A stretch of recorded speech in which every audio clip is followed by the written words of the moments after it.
Today we're looking at the second part of the second lecture in the winter 1931 term. We ended last time with the invisible world, the psychical objects of which ought, as a matter of pragmatics, be treated as concrete realities to best understand their influence. And it is through a certain introverted attitude that one might become acquainted with this invisible world. By bringing the mediating realities of this type into consciousness, one can establish a relationship with the unconscious and, by arriving at some manner of the integration of split-off aspects of the personality, experience a harmonious connection with the objects of the world as isomorphic expressions of what had been unconscious in oneself.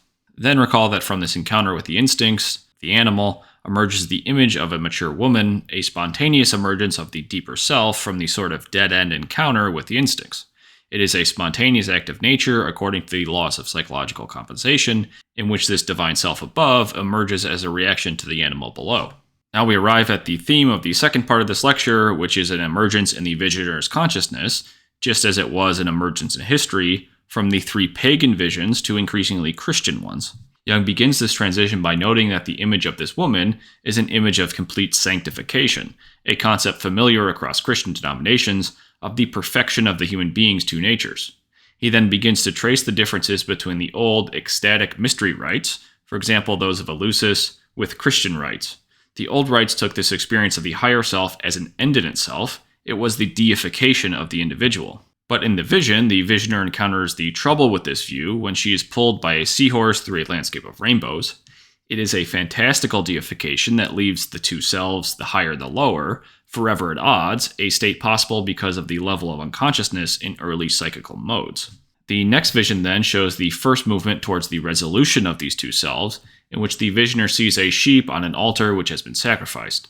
This represents the inner meaning of Christianity, he says, that the middle way between higher and lower is through sacrifice. The higher self, being divine, must undergo divine punishment. It is this concept of divine punishment that ushers in the new psychological paradigm, one in which God's self-punishment, or self-sacrifice, was understood as the condition of his revelation.